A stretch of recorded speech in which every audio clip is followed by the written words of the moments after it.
Okay, so this is the first lecture um, of the lecture series, and I kind of want to let you know before it starts that this isn't the typical lecture. Usually, my lectures will be covering the writing assignments because those are kind of the main focus of the class. The literature we'll be discussing in the discussion boards, on the blog posts, and then from time to time, I might make a video about the text, but generally speaking, this is going to be a time where I go over the writing assignments, go through maybe some tutorials about how to go about writing, maybe a tutorial about how to go about researching for your literary research papers. But for this week, because we haven't started the writing assignments yet and we're just getting used to the texts and everything, I've prepared a little presentation about science fiction and great English novels and kind of how these all fit in. So we'll start that now.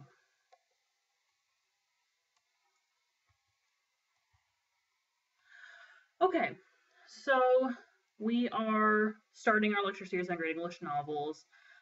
So I'm covering a little bit of mostly British sci-fi, a little bit of Frankenstein, and a little bit of The Time Machine as well. So in my first lecture, I talked about us asking about what is a great English novel. And I think that there isn't really a right answer to this question, but I will explain a little bit about my approach and what I think a great English novel would be. So the first thing that I would think a great English novel would have is some sort of critical acclaim. So it's a novel that is well known, that was received well critically, and that basically is accepted to be a good piece of literature. So we're not necessarily looking at dime novels or anything like that. It's something that was widely published, widely disseminated, and kind of accepted as an important piece of literature, which kind of bleeds into the next point, which is presence in the canon.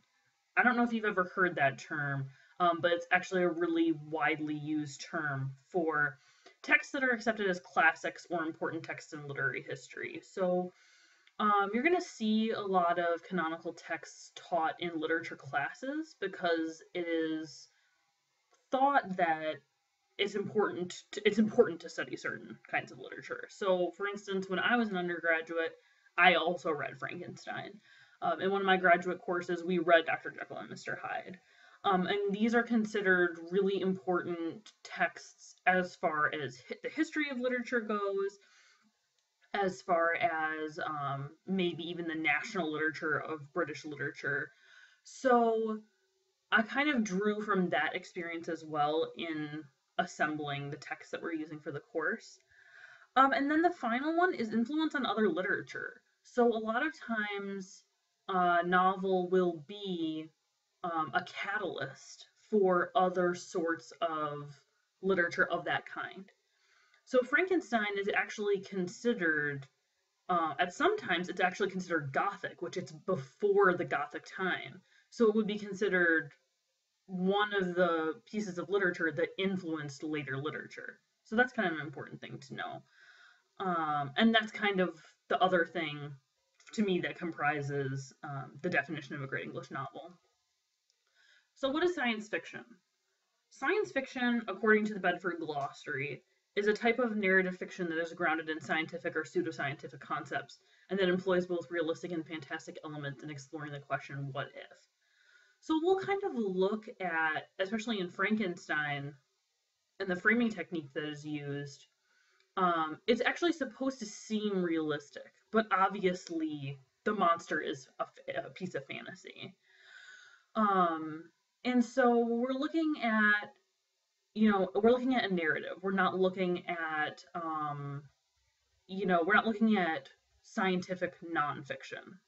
So we're looking at something that is speculative or otherwise fantastical, but also employs maybe realistic elements of scientific advancements.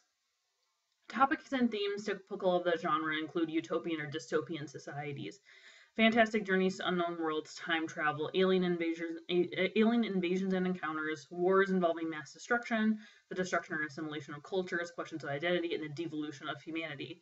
So if you look at the way that this is listed, utopian or dystopian society is obviously fantasy, fantastic journeys to unknown worlds. Those things are kind of not within the purview of our experience, right? They're kind of outside. But then wars involving mass destruction, destruction or assimilation of cultures, those things do happen. So science fiction becomes a place where the fantasy of scientific, major scientific advancement, being able to travel across the universe, meeting aliens, clashes with our experience. Wars involving mass destruction, World War I, World War II, destruction or assimilation of culture through colonialism. So these sorts of topics become melded, and that's why I think science fiction is so compelling, because even though it is based in fantasy, at the root of it, we're talking about important topics in human experience. So I'm going to ask the question, can science fiction be great? There is really no answer to that question, but I actually think that science fiction can be great. My first argument toward that is the first book that we're reading in class, Frankenstein by Mary Shelley. It's extremely culturally influential, and the preface to the edition we're reading actually does go through that and talks about how there are representations of Frankenstein everywhere, and they keep on coming. And I actually mentioned that in my earlier lecture as well. It also helped define the genre of science fiction. Frankenstein has been called the first science fiction novel, which is really interesting because it's very, very early. The heyday of science fiction could be said to be, the 1960s, say. But Frankenstein was in the earlier 19th century, so over 100 years had passed. Yet Frankenstein really remains culturally significant, and it's been over 100 years since then, well over 100. And then I also think that its commentary on the advent of medical science is a really interesting and compelling way to look at the text. So this man is trying to figure out the mysteries of life. Victor Frankenstein is trying to figure out the mysteries of life, and he solves those mysteries. We're still looking at that today. How do we lengthen life? How do we, how do we conquer death? That is not something that is just in the purview of science fiction. Science and medical advancements are trying to do this all the time. Cure cancer, stuff like that. While obviously curing cancer and resurrecting a puzzle corpse is not necessarily the same thing, they're reaching towards similar ends. So I think that's really interesting. The other compelling argument for science fiction being great, one other at least, is The Time Machine, which is the next text that we'll be reading. According to the Bedford Glossary, it is generally credited with having engendered the recognition of science fiction as a literary genre. So instead of being a pulp genre or something that is not necessarily taken seriously, H.G. Wells's book was considered literary and kind of proved that a science fiction topic can be literary. And another tidbit is that The Time Machine H.G. Wells was, in The Time Machine, one of the first to write about time travel as an intentional act. So maybe somebody accidentally time traveled into the past or into the future, but the main character in The Time Machine is able to manipulate time itself. So that's another interesting thing. And actually, I mean, he wrote this before Einstein, before the theory of relativity, and before people really started trying to theorize, is time travel possible? And obviously it still isn't, but it's something that remains a mystery to humanity, and is still continues to be an important genre in science fiction. So are sci-fi novels great English novels? According to the canon, yes. Most of our texts, I think the only one that probably isn't considered canon is the last one, Ishiguro's Never Let Me Go. So, according to the canon, all of the sci-fi novels on our list are great English novels. According to academia, where novels such as Frankenstein, The Time Machine, Dr. Jekyll and Mr. Hyde, and Brave New World are regularly taught, yes, academia does recognize these texts as important and great. But it remains to be seen if you think that these sci-fi novels are great English novels. I don't necessarily expect that everybody will be totally on board with the text that I teach all the time. Sometimes they're tough to get through. Frankenstein is written in a very formal style, so it's kind of difficult sometimes to parse meaning.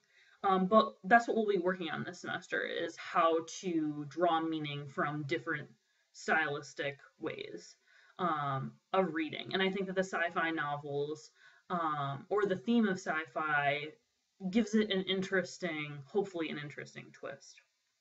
So like I said in my earlier lecture, my first lecture, or I guess rather my intro lecture, I said that I would give recommendations. So my recommendation for a sci-fi work is actually not a novel, but it's produced by the BBC, but I think it's the BBC Canada, so it's not actually British, but it's within the Commonwealth. Anyway, I'm really into television as well as novels, so I kind of wanted to apprise you of a particular television show. It's called Orphan Black, and some of you might have seen it already, but it's actually one of my favorite television shows. The middle character there is Sarah, and she kind of starts the show out. She gets off a train and sees a woman who looks exactly like her. This woman places her belongings in the middle of the train station and throws herself in front of a train. This is like the first scene. So it's like, what exactly is going on here? Why is there somebody who looks exactly like me? I think that the concept of doppelganger is really interesting. And as the series continues, she finds out that well, I don't exactly want to spoil it, but each one of these women is played by the same character, or same woman rather. Each character is played by the same woman, and they each have their own personalities and ways of coping with the situation that they're put in.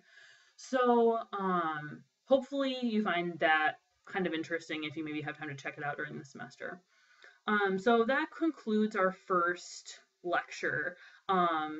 There might be a series of lectures, that's why I wrote lecture series. So there might be a couple of different lectures available each week. Make sure that you watch all of them and are aware of the information that is provided in each one. Good luck with the lecture quiz. I'm looking forward to discussing Frankenstein with you on the discussion boards.